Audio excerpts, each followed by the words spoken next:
Serial अब अपने सबसे धमाकेदार मोड़ पर आ चुका है। ऐसा मोड़ जिसने इस घर की नींव तक हिला कर रख दी है। जिस सच को सालों से दबाया गया था, जिस पहचान को अंधेरे में छुपा दिया गया था, अब वही सच पूरे परिवार के सामने आने वाला है। और यह सच बताने वाले हैं खुद घर के सबसे बुजुर्ग दादा। पूरा घर एक अजीब सी खामोशी में डूबा हुआ है। हर किसी की नज़र दादा पर टिकी हुई है।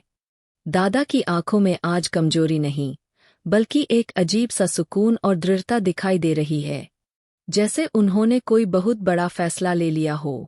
तभी दादा भारी आवाज में कहते हैं, आज मैं सबको वो सच बताने जा रहा हूँ जो अगर पहले बता दिया होता तो मेरी पोती को इतना दर्द नहीं सहना पड़ता। सब एक दूसरे का मुंह देखने लगते हैं। अन्नपूर्णा घबराकर कहती है, दादू, आप ये क्या कह रहे हैं? कौन सा सच? और तभी दादा सबके सामने उस राज से पर्दा उठा देते हैं, जिसे सुनते ही पूरा घर सन रह जाता है। दादा कहते हैं, इस घर की असली पोती सरू ही है। यह सुनते ही जैसे वक्त थम सा जाता है। सरू के पैरों तले जमीन खिसक जाती है। उसकी आंखें फैल जाती है। उसे यकीन ही नहीं होता कि दादा को यह बात पहले से पता है। उधर अन्नपूर्णा के हाथ कांपने लगते हैं। उसके चेहरे का रंग उड़ जाता है। वो कुछ पल तक खड़ी रहती है, फिर अचानक हाथ जोड़कर सरू के सामने खड़ी हो जाती है। मुझे माफ कर दे सरू, मुझे माफ कर दे। अन्नपूर्णा की आवाज कांप रही है, आंखों से आंसू बह रहे हैं। लेकिन इस सच्चाई के सामने आने से पहले कहानी ने एक ऐसा मोड़ लिया था जिसने दादा की जिंदगी और सरू की किस्मत हमेशा के लिए बदल दी। दरअसल दादा की हालत लगातार बिगड़ती जा रही थी। डॉक्टरों ने भी हाथ खड़े कर दिए थे। घर में मायूसी छा चुकी थी। हर कोई भगवान से दुआ कर रहा था, लेकिन सरू ने कुछ अलग ही ठान लिया था। वो दादू के पास बैठकर उनके हाथ थामती है और धीमी आवाज में कहती है, दादू, आपको कुछ नहीं होगा, मैं हूं ना। जब तक मेरी सांस चल रही है, आपको कुछ नहीं होने दूंगी।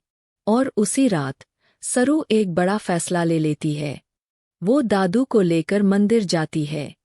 आधी रात का समय, चारों तरफ सन्नाटा, मंदिर की घंटियों की आवाज, जलती हुई अग्नि और सरू की आंखों में सिर्फ एक ही दुआ, दादू की जिंदगी। वो पुजारी से कहती है, अगर मेरी जान के बदले मेरे दादू ठीक हो सकते हैं तो मैं हर सजा मंजूर है। और तभी वो जलती हुई आग के चारों ओर परिक्रमा करने लगती है।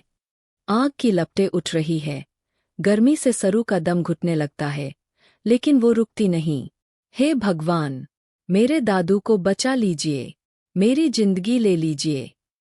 लेकिन तभी सरू की तबीयत बिगड़ने लगती है। उसके कदम लड़खड़ाने लगते हैं।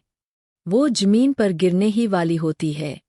और उसी पल दादा, जो अब तक बेहोश पड़े थे, अचानक आंखें खोल देते हैं।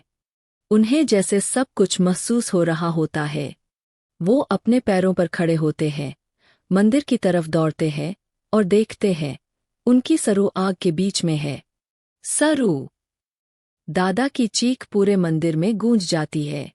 वो दौड़कर मटके से पानी उठाते हैं और आग पर डाल देते हैं। सरू को बाहर खींचकर लाते हैं और उसे सीने से लगा लेते हैं।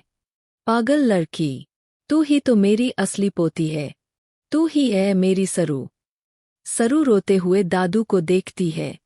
दादू, आपको सब पता था। दादा बस उसका सिर सहलाते हैं।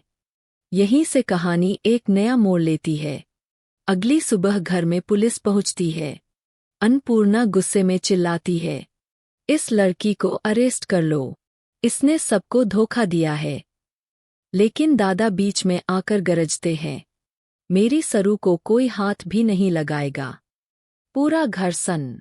फिर दादा चंद्रकांत की तरफ देखते हैं और कहते हैं, सरूजा की बेटी, कोई और नहीं, सरू ही है। चंद्रकांत की आंखों में आंसू आ जाते हैं।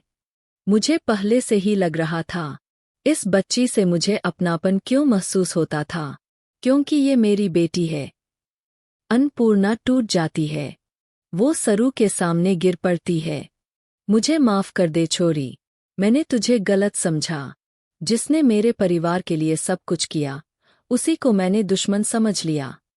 सरू सबको गले लगा लेती है। घर में खुशी का माहौल बन जाता है। लेकिन कहानी यही खत्म नहीं होती, क्योंकि दूर खड़ी कामिनी की आंखों में कुछ और ही चल रहा है। वो मन ही मन कहती है, ये खेल अभी खत्म नहीं हुआ सरू, अब देखना अगला वार कितना खतरनाक होगा।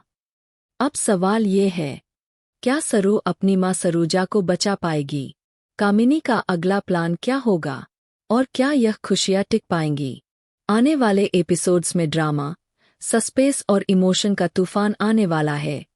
आप कितने एक्साइटेड हैं इस आने वाले धमाकेदार ट्विस्ट के लिए? कमेंट बॉक्स में जरूर बताइए।